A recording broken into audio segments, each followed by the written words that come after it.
ഒരു പ്ലാനിങ്ങും ഇല്ലാതെ ഇറങ്ങിയ ഒരു യാത്ര ഇടയ്ക്ക് വെച്ച് കട്ട് ചെയ്ത് മൂന്നാറിലേക്ക് പോയാൽ എന്തായിരിക്കും അവസ്ഥ?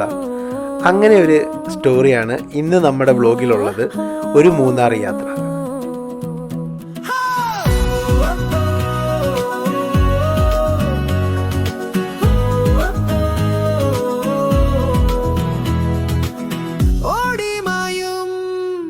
നിമിഷങ്ങളിൽ മായും മേഘജാലത്തിൻ കീഴിൽ കോലാഹലങ്ങളിൽ ശാന്തത നീയൻ കാതിൽ നേർത്തൊരു സംഗീതമായി എരിഞ്ഞടങ്ങുന്ന സൂര്യനെ തേടി പല സ്നേഹജ്വാലകൾ മാഞ്ഞിടുമ്പോൾ എൻ ഹൃദയം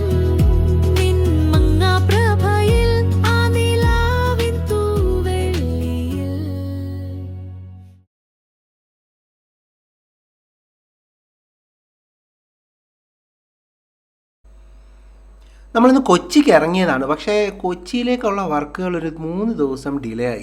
ഓൾറെഡി നമ്മൾ ബാംഗ്ലൂരിൽ നിന്ന് ഇറങ്ങി ഏകദേശം ഒരു 95 കിലോമീറ്ററൊക്കെ കവറായി. അപ്പം അങ്ങനെയാണെങ്കിൽ ഇനിയിപ്പം ബാംഗ്ലൂരിലോട്ട് തിരിച്ചു പോകണോ അതോ 3 ദിവസം ഡിലേ ആണോ ഓൾറെഡി പറഞ്ഞിരിക്കുന്നത്? എന്നാൽ ഒരു ഇടയ്ക്ക് ഈ 3 ഡേയ്സ് നമുക്കൊരു ട്രിപ്പ് എടുത്താലോ, ഒരു അൺഎക്സ്പെക്റ്റഡ് ട്രിപ്പ്. നമ്മളൊന്നും പ്ലാൻ ചെയ്യാതെ ഒരു കാര്യങ്ങളും ഷെഡ്യൂൾ ചെയ്താൽ നമുക്ക് എങ്ങോട്ടെങ്കിലും ഒന്ന് ഒരു 3 ഡേയ്സിനൊക്കെ ഒരു ട്രിപ്പിന് പോയാലോ? അത് ഒരു സോളോ ട്രിപ്പായാൽ എങ്ങനെ ഇരിക്കും? ഈ പ്ലാനിങ് എല്ലാം ഈ വണ്ടിക്കകത്തിരുന്ന് തന്നെ അകത്തിരുന്നതിനുള്ള പ്ലാനിങ്ങുകളും ഷെഡ്യൂളുകളുമാണ്. കൊടൈക്കനാലോട്ട് പോയി കഴിഞ്ഞാൽ നമുക്ക് സേലം റൂട്ട് പോകാം. സേലം റൂട്ട് എന്നിട്ട് റൈറ്റ് തിരിഞ്ഞ് നോർമലി കൊച്ചിക്ക് പോകുന്നത്. അതിന് പകരമായിട്ട് നമുക്ക് നേരെ സേലത്തുനിന്ന് സ്ട്രെയിറ്റ് പിടിച്ചാൽ നമുക്ക് കൊടൈക്കനാൽ ഒരു ഓപ്ഷനാണ് നമ്മുടെ ഫ്രണ്ടിലുള്ള. അങ്ങനെ പല ഓപ്ഷനുണ്ട്. കൊടൈക്കനാലുണ്ട്, മൂന്നാറുണ്ട്, ഊട്ടിയുണ്ട്. എന്തായാലും നമുക്ക് സേലം പിടിക്കാം. സേലം എത്തുന്നതിനുള്ളിൽ നമുക്കൊരു ഡിസിഷനിലോട്ട് എത്താം. നമുക്ക് എങ്ങോട്ട് 3 ദിവസം ഒരു സോളോ ട്രിപ്പ് അടിക്കാം. ബാംഗ്ലൂരിൻ്റെ സിറ്റി കയറിയിട്ടില്ല. ബാംഗ്ലൂരിൻ്റെ സിറ്റിക്കകത്ത് കയറാതെ ഗ്രാമങ്ങളിലൂടെയാണ് ഇപ്പം നമ്മൾ പൊയ്ക്കൊണ്ടിരിക്കുന്നത്. ഈ കർണാടകയുടെ ഗ്രാമങ്ങൾക്ക് ഒരു പ്രത്യേക സൗന്ദര്യമാണ്. അത് എനിക്ക് തമിഴ്നാട്ടിൽ നിന്ന് ഒത്തിരി വ്യത്യാസമുണ്ട്. എന്നാൽ നമ്മുടെ കേരളത്തെ പോലെയാണോ എന്ന് ചോദിച്ചാൽ അത്രയല്ല. കുറച്ച് വിജനമായ സ്ഥലങ്ങളൊക്കെ ഉണ്ടെങ്കിലും കൂടുതലും കൃഷിപ്പാടങ്ങളും കർഷകരും നല്ല ഒരുപാട് വലിയ മരങ്ങളും ഒക്കെ നിൽക്കുന്ന കുറച്ചും കൂടെ കൃഷി അല്ലെങ്കിൽ കർഷകരുള്ള ഗ്രാമങ്ങളാണ്. നമ്മൾ ബാംഗ്ലൂർ സിറ്റിക്കകത്തു നിന്ന് ഒരു 5 കിലോമീറ്റർ നമ്മൾ റൈറ്റിലോട്ട് കയറി കഴിഞ്ഞാൽ സത്യം പറയാൻ നമുക്ക് വിജനമായ ഗ്രാമങ്ങൾ കർണാടകയിൽ ആസ്വദിക്കാൻ പറ്റും.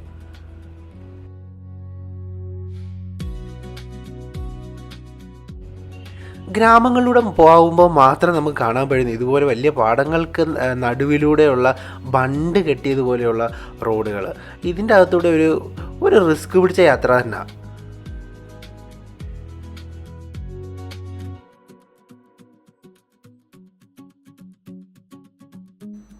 ബാംഗ്ലൂർ ടു കേരള റോഡ് ട്രിപ്പിൽ നമുക്ക് ഏറ്റവും കൂടുതൽ കാണാൻ പറ്റുന്നത് ഇങ്ങനെയുള്ള പൂവും കൊണ്ട് വരുന്ന കർഷകരെ. ഇവിടെ ഫ്രൂട്ട്സും പച്ചക്കറികൾക്കും ഒപ്പം തന്നെ ഏറ്റവും കൂടുതൽ കൃഷി നടക്കുന്ന മറ്റൊരു ഐറ്റമാണ് ഫ്ലവേഴ്സ്.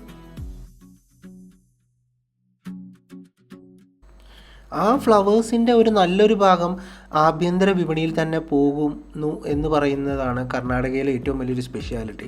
നമ്മൾ കർണാടകയിലെ ഒരു ടാക്സിയിൽ കയറി കഴിഞ്ഞാൽ അതിൻ്റെ അകത്തൊരു ചെറിയ മുല്ലപ്പൂ കാണും, ചെറിയൊരു ഫ്ലവർ കാണും. കർണാടകയിലുള്ള ബാംഗ്ലൂർ അടക്കമുള്ള സിറ്റികളിലാണെങ്കിലും അല്ലാത്തുള്ള സ്ഥലങ്ങളിലാണെങ്കിലും ഇവിടെ നിങ്ങളൊരു ഒരു വ്യവസായ സ്ഥാപനത്തിൽ കയറിയാലും ഒരു ചെറിയൊരു കടയിൽ കയറിയാലും അവിടെ ഒരു ഫോട്ടോയ്ക്ക് മുന്നിൽ ഒരു മാല ഉണ്ടാവും. അത് ദിവസവും ആ മാല ഉണ്ടാവും. അപ്പോൾ ഇവരുടെ ഈ ഫ്ലവറിൻ്റെ കൃഷിയുടെ അല്ലെങ്കിൽ പൂവിൻ്റെ കൃഷിയുടെ ഒരു നല്ലൊരു ഭാഗം യൂസ് ചെയ്യുന്നത്, അവരെ സപ്പോർട്ട് ചെയ്യുന്നതും ആഭ്യന്തരമായിട്ട് ഉള്ള കച്ചവടക്കാരും ടാക്സി ഡ്രൈവർമാരും ഓട്ടോ ഡ്രൈവർമാരും ഒക്കെ തന്നെയാണ്.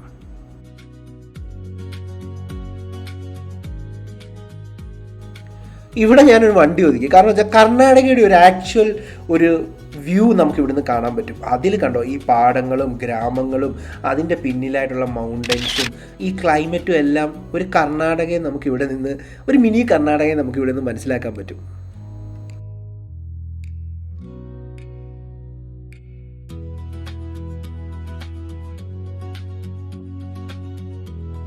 ബാംഗ്ലൂരിൽ നിന്ന് നാട്ടിലോട്ട് പോകാൻ നമുക്ക് 2 റൂട്ടാണ് ഉള്ളത് മെയിൻലി. അത് ഒന്ന് നമുക്ക് നാഗർകോള വഴിയൊക്കെ ഡെൻസ് ഫോറസ്റ്റിൽ കൂടെ നമുക്ക് മൈസൂർ റൂട്ട് പോകാം. അപ്പം മൈസൂർ റൂട്ട് നമുക്ക് ഒരു ദിവസം പ്ലാൻ ചെയ്യാം കേട്ടോ. അതൊരു സൂപ്പർ ട്രാവലിംഗ് വീഡിയോ ആയിരിക്കും. നമുക്ക് രണ്ടാമത്തെ ഒരെണ്ണം നമ്മളിപ്പം പോകുന്ന റൂട്ട് തന്നെയാണ് സേലം വഴിയുള്ള റൂട്ട്. പക്ഷേ സേലം വഴിയാണെങ്കിലും ആക്ച്വലി നമ്മൾ ഡെൻസിറ്റി ഫോറസ്റ്റിൽ കൂടെ കയറുന്നുണ്ട്. ബട്ട് നമുക്കത്ര ഫീൽ ചെയ്യാത്ത എന്താണെന്ന് വെച്ചാൽ ഇതൊരു 4 ലൈനാണ്. അപ്പോൾ ഈ 4 ലൈൻ ആയതുകൊണ്ടും സൈഡിൽ ഫെൻസിങ് എല്ലാം കാര്യങ്ങളും നല്ല പ്രോപ്പറായിട്ടുള്ളതുകൊണ്ടും ഈ ഒരു പോർഷൻ അത്ര നമുക്ക് ഫീൽ ചെയ്യുന്നില്ല. പിന്നെ ഇങ്ങോട്ട് ഈ ഒരു പോർഷനിലോട്ട് അത്രയും മൃഗങ്ങളില്ല, പക്ഷെ നമുക്ക് കാണാൻ പറ്റും. നമുക്ക് മങ്കികളൊക്കെ ഒരുപാട് കാണാൻ പറ്റും, അതുപോലെ തന്നെ ചെറിയ മയിലുകളെയൊക്കെ കാണാൻ പറ്റും. അങ്ങനെയൊക്കെ നമ്മൾ ശ്രദ്ധിച്ചാൽ കാണാൻ പറ്റും. പിന്നെ ഈ ഒരു ലൈനിൽ കൂടെ ഒരുപാട് വെഹിക്കിൾസ് പോകുന്നതുകൊണ്ട് തന്നെ എനിക്ക് തോന്നുന്നു ആനിമൽസ് ഒന്നും അത്ര പ്രസൻസ് ഈ ഒരു പോർഷനിലില്ല.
അങ്ങനെ 6:54 PM ആയി, ഈവനിങ് ആയി, സൂര്യനൊക്കെ അസ്തമിച്ചു തുടങ്ങി, നമുക്ക് ഇരുട്ടായി തുടങ്ങി. സേലം കഴിഞ്ഞു നമ്മളിപ്പോൾ എക്സാക്ട്ലി.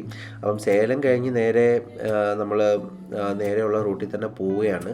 കൊടൈക്കനാൽ പ്ലാനിങ്ങിലാണ്, പക്ഷേ കൊടൈക്കനാൽ എങ്ങനെയാണെന്ന് നമുക്കൊരു പിടിയില്ല. ഇപ്പോൾ രാത്രി അവിടെ കൊടൈക്കനാൽ എത്തുവാണെങ്കിൽ ഏകദേശം 2 മണിയത്തോളം ആവും. എന്തായാലും നമുക്കൊന്ന് ഫുഡ് വല്ലതും കഴിച്ചിട്ട് നമുക്ക് മുന്നോട്ട് പോകാം. ഞാൻ ഇന്ന് A2Bയിൽ കയറി നമ്മുടെ 2 പൊറോട്ട, ഒരു വെജ് കറി, ഒരു വെജ് കുറുമ, ഒരു സോഡ സർബത്ത്, നമുക്കിത് കഴിച്ചിട്ട് എന്തായാലും മുന്നോട്ട് പോകാം. അങ്ങനെ ഫുഡൊക്കെ കഴിഞ്ഞ് പിന്നെ ട്രാവൽ തുടങ്ങി. പക്ഷേ നമ്മൾ കൊടൈക്കനാലിൽ 2-3 പ്രോബ്ലമുണ്ട്. കൊടൈക്കനാലിൽ ഭയങ്കര ട്രാഫിക് ആയിരിക്കും. പിന്നെ കുറച്ച് നേരത്തെ ഞാൻ നോക്കിയപ്പം നമ്മൾ ഒരു ദിവസം മുമ്പ് അവർ ഓൺലൈനിൽ കയറി കൺഫർമേഷൻ എടുക്കണം. അവിടെ ആൾ കൂടുതലാണെങ്കിൽ അവർ കയറ്റി വിടില്ല എന്നൊരു കാര്യം കൂടെ ഉണ്ട്. പിന്നെ നമ്മൾ കൊടൈക്കനാൽ എത്തുവാണെങ്കിൽ ഏകദേശം കുറച്ചും കൂടെ താമസിക്കും. അങ്ങനെ 2-3 കാര്യങ്ങളുണ്ട്. പിന്നെ നമ്മുടെ ഫ്രണ്ടിൽ ഊട്ടിയും മൂന്നാറുമാണ്. അപ്പം ഞാൻ വിചാരിച്ചു അങ്ങനെയാണെങ്കിൽ നമുക്ക് മൂന്നാറിന് പോകാം എന്നുള്ളൊരു പ്ലാനിങ്ങില്ല. അങ്ങനെ ഞാനിപ്പോൾ മൂന്നാറിലേക്ക് ഇട്ടേക്കുവാണ്. അപ്പോൾ ഇനി 1 മണിക്കൂർ 21 മിനിറ്റ് കാണിക്കുന്നുണ്ട് മൂന്നാർ. നമുക്ക് മൂന്നാർ ഫുള്ള് കവർ ചെയ്ത് അവിടെ സിറ്റിയിൽ എത്താൻ പറ്റുമെന്ന് എനിക്കറിയത്തില്ല. ഞാൻ വിചാരിക്കുന്നത് നമുക്ക് മാക്സിമം പോയിട്ട് എവിടെയെങ്കിലും ഒരിടത്തോട്ട് സ്റ്റേ എടുക്കാം എന്നുള്ള രീതിയിലാണ്. പക്ഷേ ഇതൊരു 1.5 ഫോറസ്റ്റാണ്.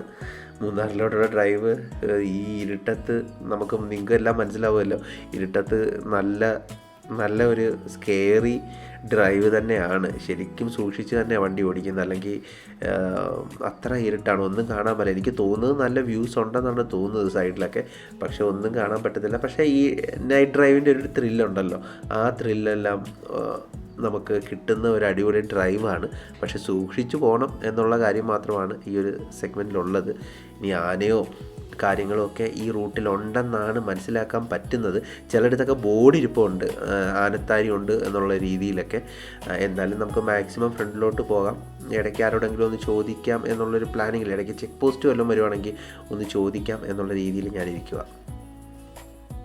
അങ്ങനെ നമ്മൾ അടുത്ത ദിവസം എത്തി. ഞാൻ ചെക്ക് പോസ്റ്റ് ചെയ്ത് ചോദിച്ചവൻ പറഞ്ഞ് പൂപ്പാറയിൽ നിന്ന് ഫ്രണ്ടിലോട്ട് പോകണ്ട, ആനത്താരകൾ ഒരുപാടുണ്ട്, അതുകൊണ്ട് റിസ്ക് എടുക്കേണ്ടെന്ന് പറഞ്ഞ് ഞാനപ്പം പൂപ്പാറയിൽ തന്നെ ഒരു നല്ല ഹോട്ടൽ എടുത്തിട്ടുണ്ട്. ഇവിടെ നിന്നുള്ള വ്യൂ ഒക്കെ രാവിലെ എണീറ്റ് അടിപൊളിയായിരുന്നു. രാത്രി ഒന്നും കണ്ടില്ല, നല്ലൊരു വ്യൂ ആണ് ഇവിടെ നിന്നുള്ളത്. റൂമാണെങ്കിലും വലിയ കുഴപ്പമൊന്നുമില്ല. ഒരു 600 രൂപയ്ക്കകത്തുള്ള റൂമാണ് വരുന്നത് ഇവിടെ. പിന്നെ എന്താണ് വാഷ്റൂമൊക്കെ ഒരുവിധം നല്ല വാഷ്റൂമൊക്കെയാണ്. AC ഒന്നും ആവശ്യമില്ല, ഇവിടെ നല്ല തണുപ്പുണ്ട്, അതുകൊണ്ട് അതിൻ്റെ ഒന്നും ആവശ്യമില്ല. ഞാനപ്പോൾ ഇന്നലെ ഒരു ഫോറസ്റ്റ് ഉദ്യോഗസ്ഥനോട് ഇതുപോലെ ചോദിച്ചു ചെക്ക് പോസ്റ്റിൽ വെച്ച്. അപ്പോൾ അവർ പറഞ്ഞു ഇതാണ് ബെസ്റ്റ് സ്റ്റേ ലൊക്കേഷൻ. അപ്പോൾ ഇവിടെ ഒരുപാട് ഹോട്ടൽസ് ഉണ്ട് പൂപ്പാറയിൽ. അപ്പം ഞാൻ വിചാരിച്ചു ഓക്കെ, അങ്ങനെയാണെങ്കിൽ ഇവിടെ സ്റ്റേ ചെയ്തിട്ട് രാവിലെ തന്നെ എണ്ണീറ്റ് ഒരു 7 മണിയായിട്ടേ ഉള്ളൂ. അപ്പം എണ്ണീറ്റ് നമുക്ക് രാവിലെ തന്നെ ട്രാവൽ ചെയ്യാം. സ്റ്റാർട്ട് ചെയ്തു. അങ്ങനെ ഞാൻ രാവിലെ തന്നെ ഇവിടെ തന്നെയാണ് സ്റ്റേ ചെയ്തത്. ഈ SS കോണിൻ്റെ ഫ്രണ്ടിലുള്ള ലോഡ്ജ് കണ്ടില്ലേ, അവിടെയാണ് സ്റ്റേ ചെയ്തത്. ഒരു 8:04 നമുക്കിനി ഇവിടുന്ന് നേരെ മൂന്നാറിന് സ്റ്റാർട്ട് ചെയ്യാം. ഓ മൈ ഗോഡ്, ഒരു രക്ഷയില്ലാത്ത വ്യൂ ആണ് ഗൈസ്. നമ്മൾ ഫണ്ട് ജസ്റ്റ് ഞാനത് ഫ്രണ്ടിലോട്ട് എടുത്ത് വെച്ചതേ ഉള്ളൂ. ഇതാ ഒരു രക്ഷയില്ലാത്ത വ്യൂ ആണ് പൂപ്പാറയിലുള്ളത്. ഒരു രക്ഷയില്ല, അത്ര അടിപൊളി വ്യൂ ആണ്. ഇന്നലെ അപ്പം രാത്രിയിൽ വന്ന റൂട്ടൊക്കെ സൂപ്പർ വ്യൂ ആയിരുന്നെന്നാണ് തോന്നുന്നത്. ഓ മൈ ഗോഡ്, ഇനി അങ്ങോട്ടുള്ള ട്രാവലിംഗ് എനിക്ക് തോന്നുന്നു ഫുൾ സൂപ്പർ വ്യൂ ആയിരിക്കും ഫ്രണ്ടിലുള്ളത്. ഓ ഇത് തന്നെയാണ് അവസ്ഥ. നമുക്ക് വണ്ടി ഓടിക്കാനേ തോന്നുന്നില്ല, ആ ഒരു ലെവലിലുള്ള വ്യൂ ആണ്. This is Munnar actually. ഇതാണ് ശരിക്കും മൂന്നാറിൻ്റെ ഒരു സ്പെഷ്യാലിറ്റി. ഈ തേയിലപ്പാടങ്ങളും ഈ മരങ്ങളും ഈ ക്ലൈമറ്റും നമ്മൾ ശരിക്കും നമ്മൾ ഫീൽ ലവ്ഡ് ഇറ്റ്. ഞാൻ ഒരുപാട് നാൾ മുമ്പാണ് വന്നിട്ടുള്ളത്, പക്ഷേ ഇപ്പോഴും ഓർമ്മകളുണ്ട്. See this is Munnar.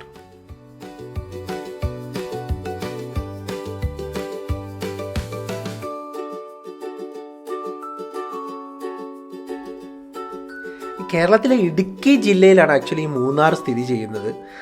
ഒരു മലയോര പട്ടണമാണ് ആക്ച്വലി മൂന്നാർ.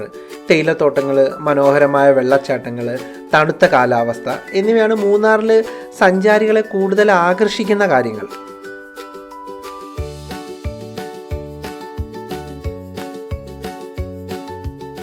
പൂപ്പാറയിൽ നിന്ന് മൂന്നാർ സിറ്റിയിലോട്ട് അല്ലെങ്കിൽ മൂന്നാർ ടൗണിലോട്ട് പോകുമ്പോൾ നമുക്ക് രണ്ട് വഴിയാണ് ഉള്ളത്. ഒന്ന് നമുക്ക് ആനച്ചാൽ വഴി പോവാം, അല്ലെങ്കിൽ നമുക്ക് ദേവികുളം വഴി പോകാം. ഈ രണ്ട് ഓപ്ഷനാണ് ഉള്ളത്. ആനച്ചാൽ വഴി പോകണമെങ്കിൽ അവിടെ ഒരു സ്പെഷ്യൽ നമുക്ക് ഒരുപാട് ആനകളെയൊക്കെ കാണാൻ പറ്റുന്ന രീതിയിലൊരു സ്ഥലമുണ്ട്. നമുക്കതൊരു രണ്ടാമത്തെ വട്ടം പോകാം. ദേവികുളം നമുക്കൊന്ന് എക്സ്പ്ലോർ ചെയ്യാമെന്ന് വിചാരിക്കുക. ദേവികുളം റൂട്ടും എനിക്കറിയില്ല, ഞാനൊന്നും നോക്കിയതുമില്ല. ഐ തിങ്ക് നമുക്ക് ദേവികുളം റൂട്ടിൽ പോകാം. ദേവികുളം റൂട്ടിൽ പോകുമ്പോൾ നമുക്കൊരു ഒരു ബോട്ടിങ്ങിന് കയറാൻ പറ്റും. അപ്പോൾ ഞാൻ വിചാരിക്കുന്നത് ആ ബോട്ടിങ്ങിനും കയറി നേരെ നമുക്ക് ദേവികുളം റൂട്ടിൽ നമുക്ക് സ്ട്രെയിറ്റ് മൂന്നാർ സിറ്റിയിലോട്ട് പോകാം. ആനക്കുളം നമുക്ക് ഇനി ഒരു വട്ടം നമുക്ക് പിടിക്കാം, ആനക്കുളം റൂട്ട്. നമുക്ക് എന്നാലും ബ്രേക്ക്ഫാസ്റ്റ് കഴിച്ചിട്ടോ. ഇപ്പോൾ ഒരു 8:30 ടൈം. നമുക്ക് നേരെ ബ്രേക്ക്ഫാസ്റ്റ് കഴിച്ചിട്ട് പോകാം. ആസ് യൂഷ്വൽ മലയാളികളുടെ പൊറോട്ട, നല്ലൊരു എഗ്ഗ് കറി, ഒരു ചായയും കൂടെ വാങ്ങിക്കാം.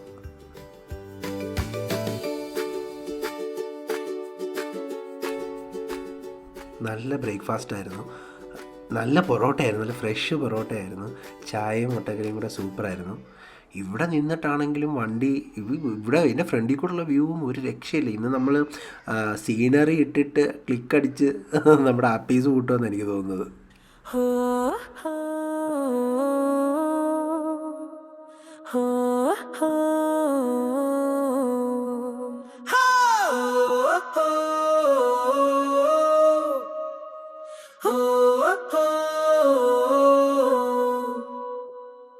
ഓടിമായും നിമിഷങ്ങളിൽ മായും മേഘജാലത്തിൻ കീഴിൽ കോലാഹലങ്ങളിൽ ശാന്തത നീ എൻ കാതിൽ നേർത്തൊരു സംഗീതമായി എരിഞ്ഞടങ്ങുന്ന സൂര്യനെ തേടി പല സ്നേഹജ്വാലകൾ മാഞ്ഞിടുമ്പോൾ എൻ ഹൃദയം മങ്ങാപ്രഭയിൽ ആ നിലാവിൻ തൂവെള്ളിയിൽ അതേ നീ എൻ സ്നേഹം ചന്ദ്രനെ പോലെ ശാന്തമായി പെയ്യും പ്രകാശമായി ഇരുളടഞ്ഞ രാവിൽ എൻ രഹസ്യങ്ങൾക്കെല്ലാം നീയാണെൻ ആത്മാവിൻ കൂട്ടായി.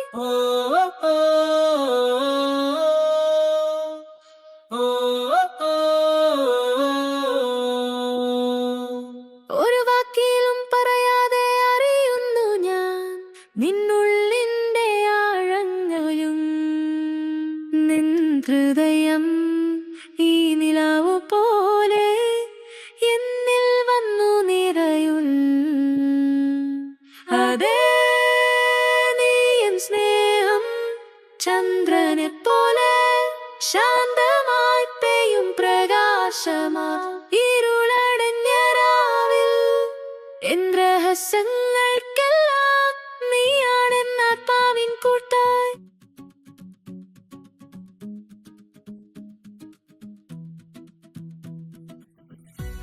മൂന്നാറിലെ പ്രധാന ആകർഷണങ്ങൾ ഒന്ന് മാട്ടുപ്പെട്ടി ഡാമുണ്ട്, പിന്നെ 2 ഇരവികുളം നാഷണൽ പാർക്ക്, 3 നമുക്ക് ടോപ്പ് സ്റ്റേഷനിൽ പോവാം, 4 ഏതെങ്കിലും ഒരു തേയില മ്യൂസിയം കാണാം. 5 ചോക്ലേറ്റ് ഫാക്ടറികൾ സന്ദർശിക്കാം. 6 കുളുക്കുമലയിൽ പോവാം, ട്രക്കിങ് നടത്താം. ഇതൊക്കെയാണ് പ്രധാന, നമ്മൾ ഒരിക്കലും മിസ് ചെയ്യാൻ പാടില്ലാത്ത കാര്യങ്ങൾ. ഇതിൽ എന്തൊക്കെ കാണാൻ പറ്റും എന്ന് നമുക്ക് വഴിയെ നോക്കാം. എന്തായാലും നമ്മുടെ ഒരു അൺഎക്സ്പെക്റ്റഡ് യാത്രയില്ലേ, ആ യാത്രയിൽ എവിടെയൊക്കെ പോകാൻ പറ്റും അവിടെയെല്ലാം നമുക്ക് പോകാം.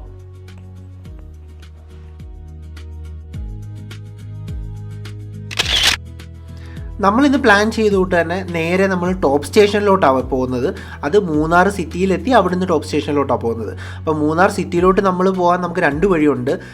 പൂപ്പാറയിൽ നിന്ന് ഒന്ന് ആനക്കുളം വഴി പോകാം, അതല്ലെങ്കിൽ ദേവികുളം വഴി പോകാം. നമ്മൾ ദേവികുളം റൂട്ടിലാണ് പോകുന്നത്. അപ്പോൾ പോകുന്ന വഴിയിൽ നമുക്ക് ഒരു ഡാമുണ്ട്, ആ ഡാമും സന്ദർശിച്ച് അവിടുന്ന് നേരെ നമ്മൾ മൂന്നാർ ടൗണിലെത്തുന്നു. മൂന്നാർ ടൗണിൽ നിന്ന് നമ്മൾ നേരെ ടോപ്പ് സ്റ്റേഷനിലേക്ക്. അങ്ങനെ ആനയിറക്കലിലെ എലിഫൻറ്റ് അബോർഡ് ബോട്ടിംഗ് സെൻറ്ററിൽ നമ്മളെത്തി. ഇവിടുന്ന് കുറച്ച് അകത്തോട്ട് പോകണമെന്ന് തോന്നേ. എനിക്ക് തോന്നുന്നു ഒരു അമ്യൂസ്മെൻറ്റ് പാർക്ക് പോലെ സൈഡിലൊരു ബോർഡ് കണ്ടു, അമ്യൂസ്മെൻറ്റ് പാർക്ക് പ്ലസ് ബോട്ടിങ് എന്നുള്ള രീതിയിലാണ് എഴുതിയിരിക്കുന്നത്. വാവ്, ഇവിടെ ഒരു അടിപൊളി ഒരു ടെമ്പിളുണ്ട്, നല്ല രസമുണ്ട്, വെരി കളർഫുൾ ആക്ച്വലി. ഈ ഗ്രീനറിക്കകത്ത് ഇത്രയും കളർഫുള്ളായിട്ട് വരുമ്പോൾ നല്ല രസമുണ്ടല്ലേ.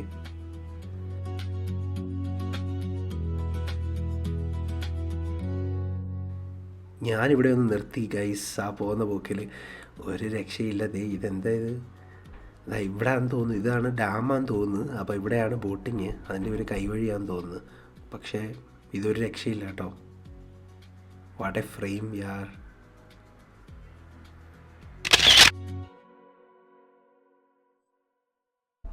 ബോട്ടിങ് ഇല്ല ഗൈസ്, ബോട്ടിങ് ഇല്ല, പറ്റിക്കപ്പെട്ടു.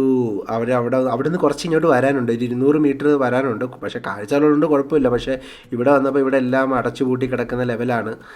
എല്ലാ ബോർഡുകളെല്ലാം തകർന്ന് കിടക്കുന്നത്. ഇവിടെ പ്രത്യേകിച്ചൊന്നുമില്ല നിലവിൽ. അങ്ങോട്ട് നടന്നു പോയാൽ നമുക്ക് ഡാം കാണാം. ഇവിടെ എന്തൊക്കെയോ ഒരു 200 റുപ്പീസ് 250 റുപ്പീസിൻ്റെ കുറേ. പക്ഷേ നിലവിൽ ഇവിടെ ഇപ്പം ബോട്ടിംഗ് ഇല്ല എന്നാണ് പറഞ്ഞിരിക്കുന്നത്. ഇന്നത്തേക്ക് മാത്രമാണോ എന്ന് ചോദിക്കാൻ പോലും ഇവിടെ ആളില്ല എന്നതാണ് ഒരു പ്രോബ്ലം. അതുകൊണ്ട് ബോട്ടിംഗ് ഇല്ല. പക്ഷെ അവിടെ ആരെയൊക്കെ നിപ്പുണ്ട്, നമുക്കൊന്ന് പോയി നോക്കാം അവിടെ എന്താണെന്ന്. ആ ഡാമിൻ്റെ വ്യൂ ആണ് ഇവിടെ മെയിൻ കേട്ടോ. പക്ഷേ വ്യൂ നമ്മൾ വന്നത് വെറുതെ ആയില്ല കേട്ടോ. അവിടെ നമ്മൾ വന്ന് ഇവിടെ ഇവരുടെ ഈ ബോട്ടിംഗ് സെൻറ്റർ ക്ലോസ് ആയി കിടക്കുകയാണെങ്കിലും ഈ ഫ്രെയിം നമുക്ക് മിസ്സായേനെ വന്നില്ലായിരുന്നെങ്കിൽ.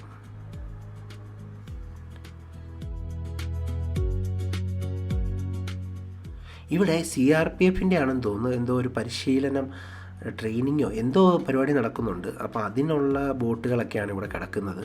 അതിനുള്ള പരിശീലന ക്യാമ്പോ എന്തോ ആണ് നടക്കുന്നത്. Frame guys, frame. Wow, what A frame.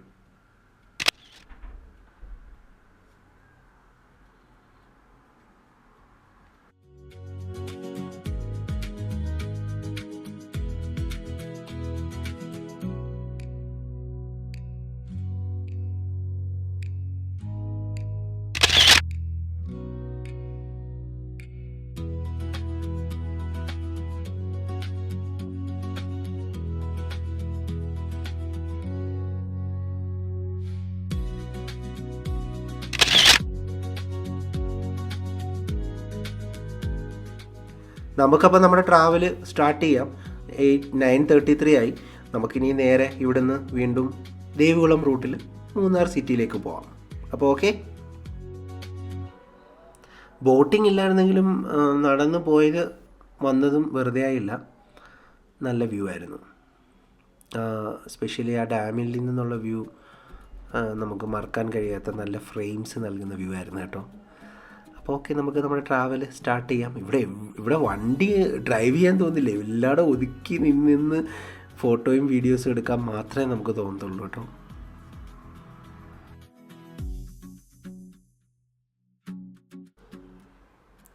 ഇവിടെ സീസൺ വരുന്നത് സെപ്റ്റംബർ മുതൽ മെയ് വരെയുള്ള ടൈമാണ്. മൂന്നാറിൽ ശരിക്കും സീസണൽ ടൈം. എനിക്ക് വരാൻ ഏറ്റവും അനുയോജ്യവും നമുക്ക് ഏറ്റവും നല്ല കാലാവസ്ഥ ഉള്ളതും ഈ മാസങ്ങളിലാണ്. മൂന്നാറിൻ്റെ ചരിത്രം ബ്രിട്ടീഷുകാരുമായി വളരെ ബന്ധപ്പെട്ടിരിക്കുന്നു. ഇന്ന് കാണുന്ന മൂന്നാറിനെ രൂപപ്പെടുത്തിയതിൽ അവർക്ക് വലിയ പങ്കുണ്ട്. ഈ മൂന്നാർ എന്ന് പറഞ്ഞ പേരിന് പിന്നിൽ ആക്ച്വലി 3 നദികളുടെ സംഗമ സ്ഥലം എന്നാണ്. മുതിരപ്പുഴ, നല്ലതാണി, കുണ്ടള എന്നീ 3 നദികൾ ഇവിടെ വെച്ച് സംഗമിക്കുന്നുണ്ട്. അങ്ങനെ 3 ആറുകളുടെ സംഗമ സ്ഥലം മൂന്നാർ എന്നാണ് ആക്ച്വലി ഈ പേര് വരാനുള്ള കാരണം. ടിപ്പു സുൽത്താൻ്റെ പടയോട്ടത്തെ ചെറുക്കാൻ വേണ്ടിയാണ് ബ്രിട്ടീഷുകാർ ആക്ച്വലി 1790കളിൽ ഈ പ്രദേശത്തെ ആദ്യമായി എത്തിയത്. അങ്ങനെ ഇവിടെ എത്തിയ ബ്രിട്ടീഷുകാർ ഈ പ്രദേശം തേയില കൃഷിക്ക് വളരെ അനുയോജ്യമാണെന്ന് അവർ മനസ്സിലാക്കുകയും ഇതിനെ തുടർന്ന് ജോൺ ഡാനിയൽ മൺറോ എന്ന ബ്രിട്ടീഷുകാരൻ ഈ പ്രദേശത്തെ തിരുവിതാംകൂർ രാജാവിൽ നിന്ന് പാട്ടത്തിന് എടുക്കുകയാണ് ചെയ്തത്. 1888 കണ്ണൻ ദേവൻ പ്ലാന്റേഷൻ അസോസിയേഷൻ രൂപീകരിക്കുന്നത്. ഇത് വികസിപ്പിച്ചതോടെ ബ്രിട്ടീഷുകാർ ഇവിടെ അടിസ്ഥാന സൗകര്യങ്ങൾ ഒരുക്കാനും തുടങ്ങി. 1902 മൂന്നാറിലെ ടോപ്പ് സ്റ്റേഷനുമായി ബന്ധിപ്പിച്ച് ഒരു മോണോ റെയിൽ സ്ഥാപിച്ചു.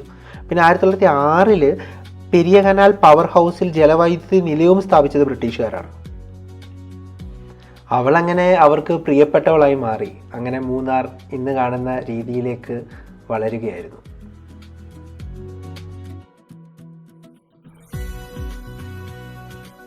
1924 കേരളത്തിലെ വെള്ളപ്പൊക്കം ഉണ്ടാകുകയും ഒരു വലിയ വെള്ളപ്പൊക്കമായിരുന്നു അത്. നമ്മൾ 99 വെള്ളപ്പൊക്കം എന്നൊക്കെ പറയുന്നത് ഈ 1924 ഉണ്ടായ വെള്ളപ്പൊക്കമാണ്. ഇതിൽ മൂന്നാറിൻ്റെ ചരിത്രത്തിലെ ഏറ്റവും വലിയ വഴിത്തിരിവായി മാറി. ഈ പ്രളയത്തോടെ മോണോ റെയിലും മറ്റ് അടിസ്ഥാന സൗകര്യങ്ങളും പൂർണ്ണമായും തകർന്നു.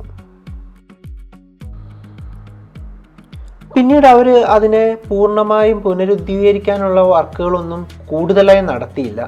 ഏകദേശം 47 വരെയുള്ള കാലഘട്ടത്തിൽ ചെറിയ രീതിയിൽ മൂന്നാറിൻ്റെ വികസനമാണ് നടത്തിയതെങ്കിലും 1947 ഇന്ത്യക്ക് സ്വാതന്ത്ര്യം ലഭിച്ചതിന് ശേഷം ബ്രിട്ടീഷുകാർ അവരുടെ കമ്പനിയെ ടാറ്റ ഗ്രൂപ്പിന് കൈമാറി. 2005 ടാറ്റ ഗ്രൂപ്പ് ഈ തേയിലത്തോട്ടങ്ങളുടെ ഭൂരിഭാഗവും തൊഴിലാളികൾക്ക് കൈമാറുകയും Kannan Devan hills plantations company രൂപീകരിക്കുകയും ചെയ്തു.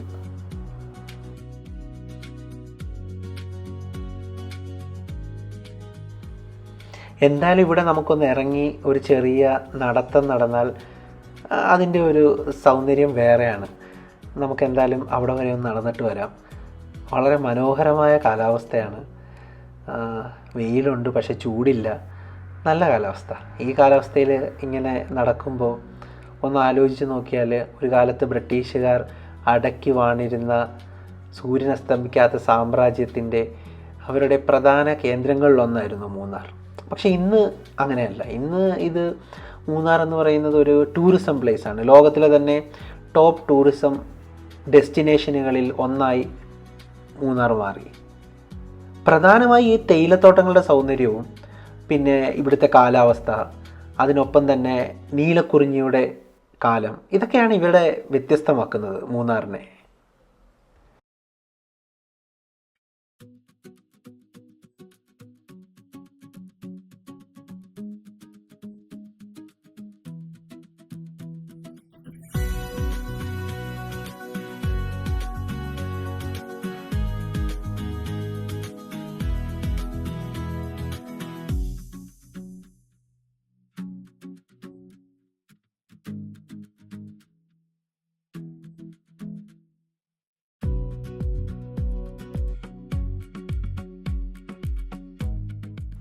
നമുക്കെന്തായാലും ഇവിടെ നിന്ന് ഒരു ഫ്രെയിം പിടിക്കാം. ഇതൊരു നല്ല സൂപ്പർ വ്യൂ പോയിൻ്റാണ്. നല്ല ടോപ്പിലായിട്ടുള്ള വ്യൂ പോയിൻ്റാണ് കേട്ടോ. ഇവിടെ ഒരു നല്ല ഫ്രെയിമുണ്ട്. ഇതാ,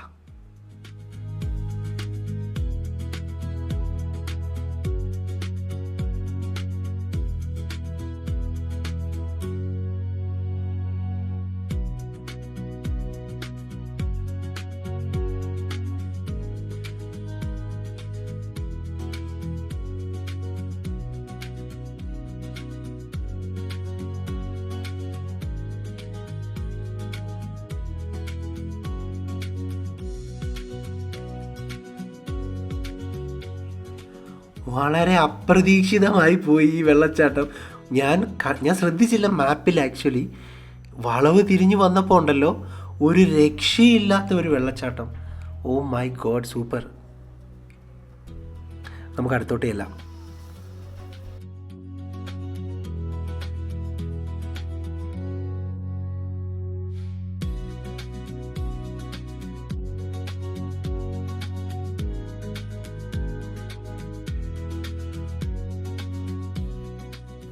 ഇത് പെരിയ കനാൽ വാട്ടർഫോൾ നമ്മുടെ പ്ലാനിങ്ങിലില്ല, ഞാൻ മാപ്പിൽ കണ്ടതേ ഇല്ല. വളരെ അപ്രതീക്ഷിതമായി ആ വളവ് തിരിഞ്ഞു വന്നപ്പം ശരിക്കും എക്സൈറ്റഡ് ആയിപ്പോയി ഇത് കണ്ടിട്ട്. എന്തായാലും നമുക്ക് പോയൊന്ന് കാണാം.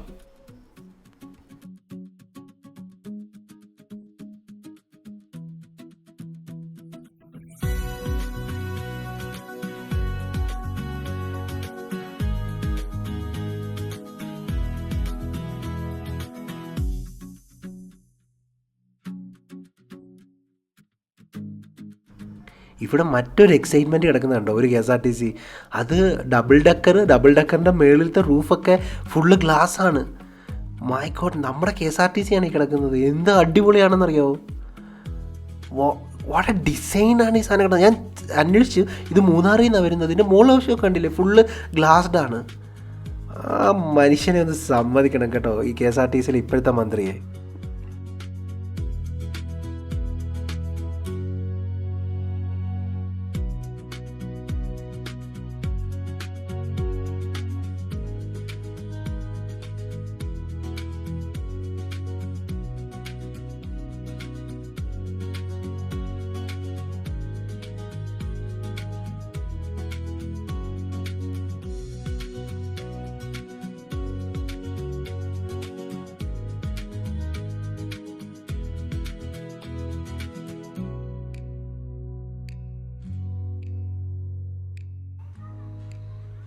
പലപ്പോഴേ നമ്മൾ ഒരു പ്രതീക്ഷയില്ലാതെ ഇറങ്ങുന്ന യാത്രകൾക്ക് നമുക്ക് ഒരുപാട് പ്ലാനിങ് ഇല്ലാതെ ഇറങ്ങുന്ന യാത്രകൾക്ക് നമുക്ക് ഒരുപാട് ഫ്രെയിം കിട്ടും എന്ന് പറയുന്നത് ശരിക്കും സത്യമാണെന്ന് എനിക്ക് തോന്നുന്നു. കാര്യം ഞാൻ ഈ വാട്ടർഫോൾ ഒരിക്കലും എക്സ്പെക്റ്റ് ചെയ്തില്ല.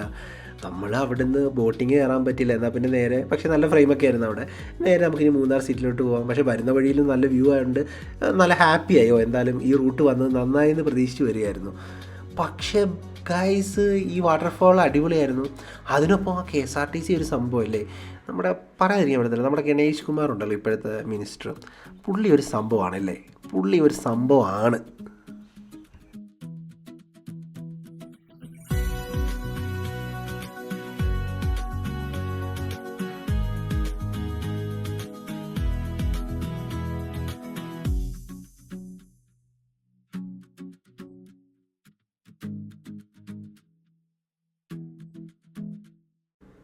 ഇത് മൂന്നാർ ഗ്യാപ്പ് റോഡാണ്.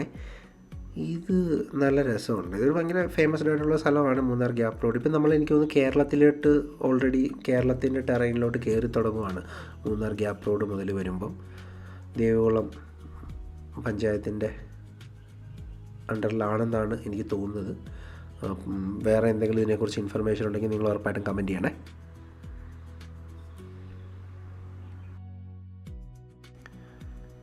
ഇവിടെ തേനീച്ചക്കൂട്ടം, മൈ ഗോഡ്, ഫുള്ള് തേനീച്ച, റോഡ് നിറയെ. നിങ്ങളൊന്ന് വീഡിയോ ജസ്റ്റ് ഒന്ന് ബാക്കൗട്ട് ചെയ്ത് കഴിഞ്ഞാൽ നിങ്ങൾ ബാക്കിലോട്ട് പോയി കാണാൻ പറ്റും. റോഡ് നിറയെ തേനീച്ചയായിരുന്നു. തേനീച്ചക്കൂട് തകർന്ന് ബൈക്കിലൊക്കെ ആരെങ്കിലും വന്നാൽ പണി കിട്ടുമെന്നാണ് തോന്നുന്നത്.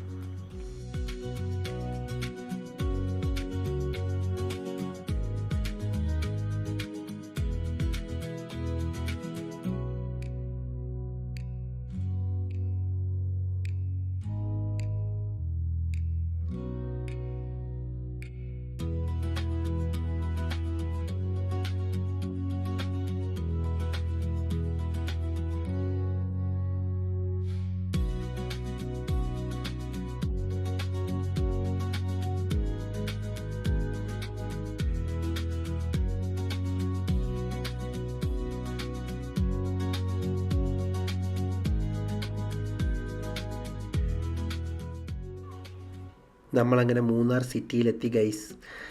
മൂന്നാർ സിറ്റിയാണിത്. വളരെ ചെറിയ സിറ്റിയാണ്, പക്ഷെ ഒരുപാട് കാര്യങ്ങൾ, എല്ലാം ഏകദേശം കാര്യങ്ങളെല്ലാം ഉണ്ട്. ഇവിടുന്ന് നമ്മളിനി നേരെ ടോപ്പ് സ്റ്റേഷൻ വ്യൂവിലോട്ട് നമ്മൾ പോവുക. അപ്പോൾ മൂന്നാർ സിറ്റിയിലോട്ട് വന്നിട്ട് റൈറ്റ് കയറിയാണ് ഈ റൂട്ടിൽ പോകുന്നത്. അപ്പോൾ ഇവിടെ നിന്ന് ഇനി നമുക്ക് ഏകദേശം ഒരു 1 മണിക്കൂർ 10 മിനിറ്റ് കൊണ്ട് നമുക്ക് ടോപ്പ് സ്റ്റേഷനിലെത്താൻ പറ്റും. ടോപ്പ് സ്റ്റേഷനിൽ നല്ല കിടിലം വ്യൂ ഉണ്ട്. ഞാൻ പണ്ട് പോയി, എനിക്ക് ഓർമ്മയുണ്ട്, മറക്കാൻ പറ്റാത്ത വ്യൂ ഉണ്ട് അവിടെ. കുറച്ച് നടക്കണം, ട്രക്ക് ചെയ്യണം. ട്രക്ക് ചെയ്താലും നമുക്ക് നല്ല ഒരു സീനറി പിടിക്കാൻ പറ്റും അവിടെ നിന്നുകൊണ്ട്.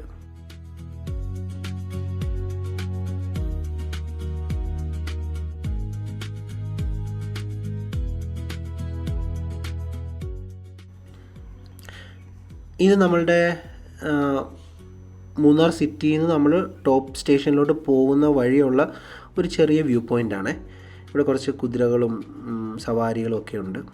ഇനി അങ്ങോട്ട് പോകുന്ന വഴിയിൽ ഇങ്ങനെ 2-3 വ്യൂ പോയിൻറ്റ്സ് ഉണ്ട്. ഇവിടെ ഒരു പശുക്കൂട്ടം വരുന്നുണ്ട്. ഇത് നല്ലൊരു ഫ്രെയിമാണ്. എനിക്ക് എപ്പോഴും ഇഷ്ടമുള്ളൊരു ഫ്രെയിമാണ് ആടുകളും പശുക്കളും ഒക്കെ ഇങ്ങനെ വരുന്നത് അല്ലേ. ആസ് യൂഷ്വൽ ഇതൊരു നല്ല റോഡ് ട്രിപ്പാണ്.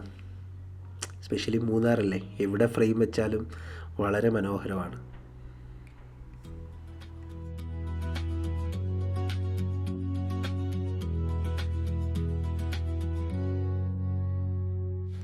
അങ്ങനെ ഫൈനലി നമ്മൾ മൂന്നാർ ടോപ്പ് സ്റ്റേഷനിലെത്തി. ഞാൻ വണ്ടി അവിടെ പാർക്ക് ചെയ്തു.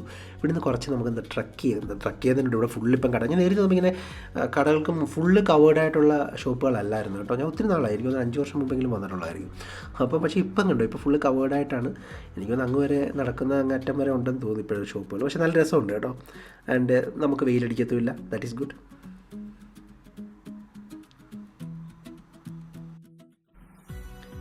ഇവിടെ നിന്ന് ഒരു 20 രൂപയുടെ ടിക്കറ്റ് എടുക്കണം. അത് ഞാൻ എടുത്തു. ഇനി ഇവിടെ നമുക്ക് താഴോട്ട് ഇറങ്ങാനുണ്ട്. 2 പോയിൻ്റ് ഉണ്ട് ഇവിടെ. ആദ്യത്തെ ഒരു പോർഷനിലെത്തുക, ഒരു വ്യൂ പോയിൻറ്റിലെത്തുക. അത് കഴിഞ്ഞ് പിന്നെയും താഴോട്ട് പോയി നമുക്ക് 2ാമത്തെ വ്യൂ പോയിൻറ്റിലോട്ട് എത്താൻ പറ്റും കേട്ടോ.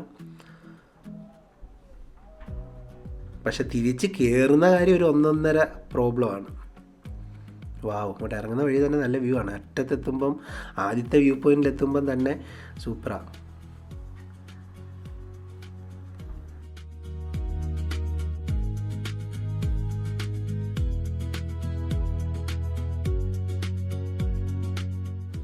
ഗൈസ്, നമ്മളങ്ങനെ ഫസ്റ്റ് വ്യൂ പോയിൻറ്റിലെത്തി. ഇവിടെ നിന്ന് നമുക്കൊരു വ്യൂ പോയിൻ്റ് ഉണ്ട്. ഇവിടെ നിന്ന് എഗെയിൻ നമ്മളൊരു 20 രൂപയുടെ ടിക്കറ്റ് കൂടെ താഴോട്ട് പോയി കഴിഞ്ഞാൽ ശരിക്കും 2 വ്യൂ പോയിൻറ്റും കൂടെ ഉണ്ട്. ഇത് ആദ്യത്തെ വ്യൂ പോയിൻ്റാണ്, ടോപ്പ് വ്യൂവിൻ്റെ.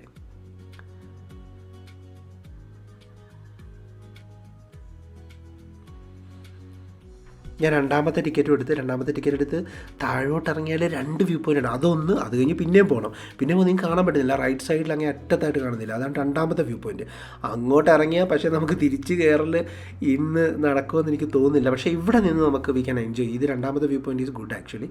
നമുക്ക് ഇവിടെ നിന്ന് ടോട്ടൽ വ്യൂവിനെ നമുക്ക് ക്യാപ്ചർ ചെയ്യാൻ പറ്റും. My god, yes. പക്ഷേ നമുക്കൊരിക്കൽ പോകാം കേട്ടോ. ആ അറ്റത്ത് നമുക്കൊരിക്കൽ മൂന്നാർ വരുമ്പം, ട്രക്കിങ്ങിന് വേണ്ടി വരുമ്പോൾ നമുക്ക് പോകാം. ഓഹ്, ദിസ് ഈസ് ദ വ്യൂ. ഈ ടോപ്പ് സ്റ്റേഷനിലെ വ്യൂ എന്ന് പറഞ്ഞാൽ this is the view, this is the frame.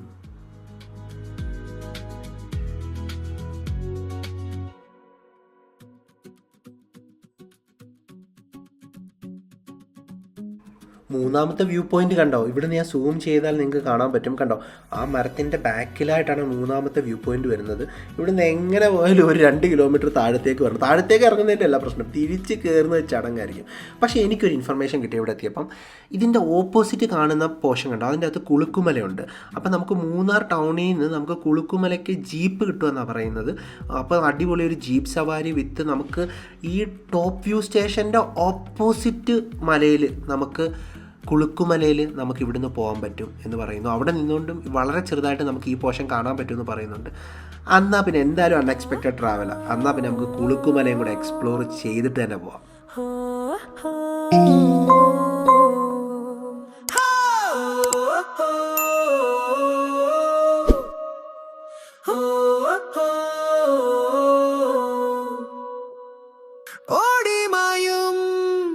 നിമിഷങ്ങളിൽ മായും മേഘജാലത്തിൻ കീഴിൽ.